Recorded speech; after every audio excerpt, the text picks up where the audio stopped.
जो आज की वीडियो का टॉपिक है वो है स्ट्रक्चर ब्रेक।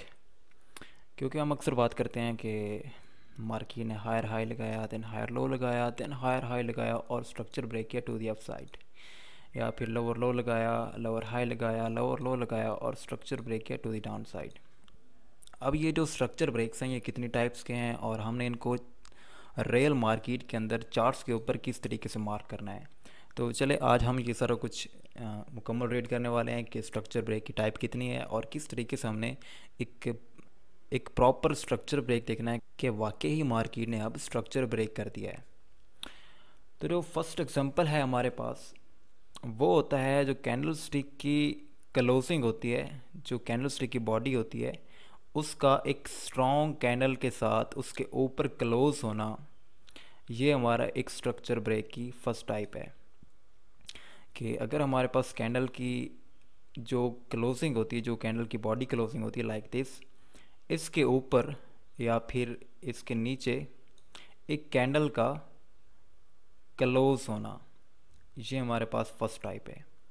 जो सेकंड टाइप है उसके अंदर जो कैंडल की विक होती है, जैसे कि ये कैंडल की विक है, इसके ऊपर एक कैंडल का क्लोज होना, या जैसे ये विक है तो इसके नीचे एक कैंडल का क्लोज होना, ये हमारे पास सेकंड टाइप है।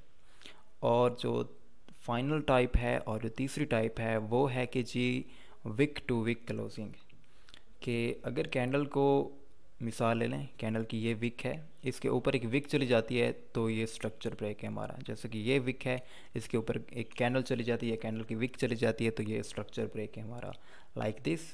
अगर ये कैंडल की विक्स के नीचे कैंडल जो अगर क्लोज हो जाती है या फिर जस्ट नीचे एक विक भी चली जाती है तो वो भी स्ट्रक्चर ब्रेक है हमारा। तो ये तीन टाइप के स्ट्रक्चर ब्रेक होते हैं। फर्स्ट जो कैंडल की क्लोजिंग होती है, जो कैंडल की बॉडीज़ होती हैं उसके ऊपर एक मोमेंटम कैंडल का या जस्ट एक कैंडल का उसके ऊपर क्लोज हो जाना, उनके जो हाइस हैं उनके ऊपर क्लोज हो जाना, या जो उनके लोज हैं इनके नीचे क्लोज हो जाना। जो सेकंड है जो कैंडल की विक होती है, इसके ऊपर किसी भी कैंडल का क्लोज होना, या ये जैसे कि विक के अगर मार्केट ने नीचे स्ट्रक्चर ब्रेक करना है तो इस विक के नीचे एक कैंडल का क्लोज होना हमारा स्ट्रक्चर ब्रेक माना जाता है। और ये जो तीसरी टाइप है हम इसको स्ट्रक्चर ब्रेक नहीं मानते, हम इन दो को स्ट्रक्चर ब्रेक मानते हैं।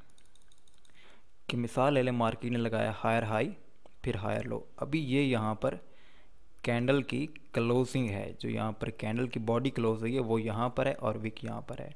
तो मार्केट जब दोबारा से इस कैंडल की जो है बॉडी इसके ऊपर क्लोज होगी तो ये हमारा एक वैलिड स्ट्रक्चर ब्रेक होगा।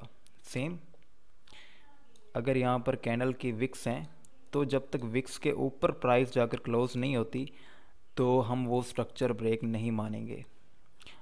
और जिसको मैं ट्रेड करता हूँ, जो मेरे लिए एक वैलिड स्ट्रक्चर ब्रेक होता है वो होता है कि विक्स के ऊपर एक फुल बॉडी कैंडल का क्लोज होना, ये मेरे लिए एक वैलिड स्ट्रक्चर ब्रेक है। मैं इसको भी ट्रेड नहीं करता, इसको भी ट्रेड नहीं करता, इसको तो बिल्कुल भी नहीं ट्रेड करता।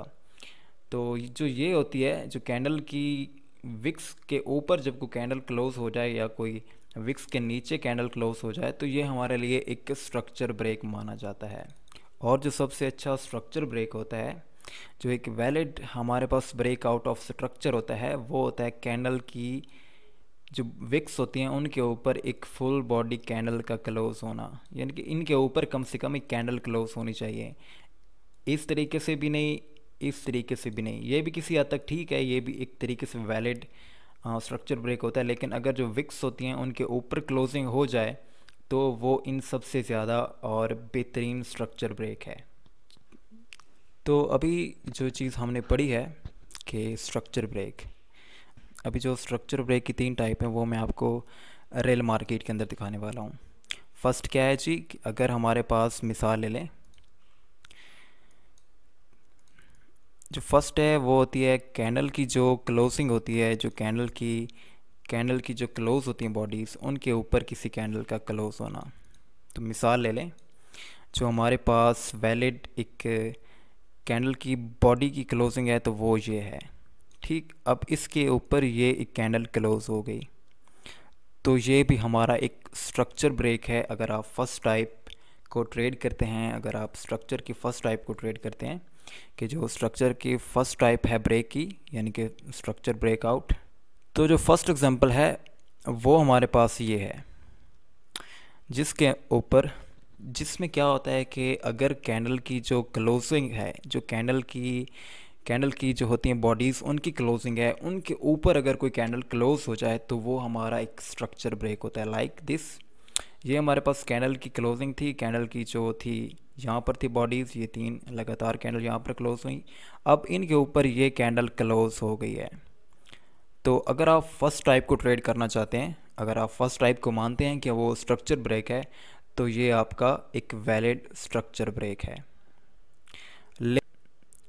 लेकिन अगर आप इसको नहीं मानते और आप सेकंड टाइप को ट्रेड करना चाहते हैं, तो जो सेकंड टाइप है वो है कि जो कैंडल की विक्स होती हैं, लाइक दिस हाईएस्ट हाई जो विक है, इसके ऊपर किसी भी कैंडल का क्लोज होना, लाइक ये विक थी, अब इसके ऊपर ये क्लोजिंग हो गई है बॉडी की, तो ये हमारा एक वैलिड स्ट्रक्चर ब्रेक है। और मैं इसी को ही ट्रेड करता हूँ, आप इसी को ट्रेड करें तो आपको अच्छे रिज़ल्ट मिलेंगे, स्ट्राइक रेट आपका और अच्छा हो जाएगा। अब जो तीसरी टाइप है जिसको कि हम ट्रेड नहीं करते, वो होता है कि जो कैंडल की विक्स हैं, उनको अगर कोई विक भी ऊपर चली जाती है, तो अगर कोई मतलब कोई कैंडल कोई ऊपर विक लगा कर नीचे आ जाती है, तो वो भी हमारे पास एक स्ट्रक्चर ब्रेक माना जाएगा। For example first of all, अगर हम जो तीसरी टाइप है उसको ट्रेड करना चाहते हैं, तो उसके लिए ये एक वैलिड स्ट्रक्चर ब्रेक था टू द डाउन साइड। कैसे कि ये कैंडल की विक है, ओके, और ये कैंडल नीचे क्लोज हो गई हैं, तो ये हमारे पास एक वैलिड स्ट्रक्चर ब्रेक था। अगर कैंडल विक्स लगा कर भी आ जाती तो भी हमारे पास ये वैलिड स्ट्रक्चर ब्रेक था, लेकिन नहीं, हम इसको ट्रेड नहीं करते। हमने जो ट्रेड करना है वो जो कैंडल की विक्स होती हैं उनका कोई स्ट्रक्चर ब्रेक हो, उनके ऊपर कैंडल क्लोज हो, तो हम उसको एक वैलिड स्ट्रक्चर ब्रेक मानेंगे। जैसे कि अब ये देखें, ये इसके ऊपर कैंडल क्लोज हुई तो हमारे पास क्या लगा, एक लगा हायर हाई, फिर ये रिट्रेसमेंट, ये हमारा हायर लो, एंड देन दोबारा प्राइस ने स्ट्रक्चर ब्रेक किया और इस वीक के ऊपर जाकर क्लोजिंग हो गई, तो ये भी हमारे पास एक वैलिड स्ट्रक्चर ब्रेक है।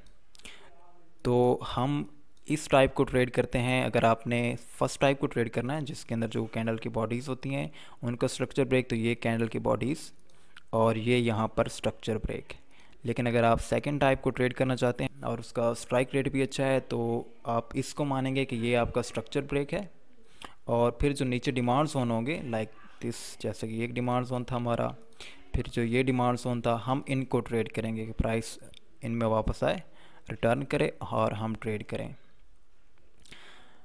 तो ये जो स्ट्रक्चर ब्रेक हैं उनकी 3 टाइप है। मैं दोबारा से रिपीट कर देता हूँ आपको कि जो फर्स्ट टाइप है उसके लिए जो हमारी कैंडल की बॉडीज़ होती हैं उनके ऊपर अगर कोई कैंडल क्लोज हो जाती है तो वो हमारा एक वैलिड स्ट्रक्चर ब्रेक है जिसको हम ट्रेड नहीं करते।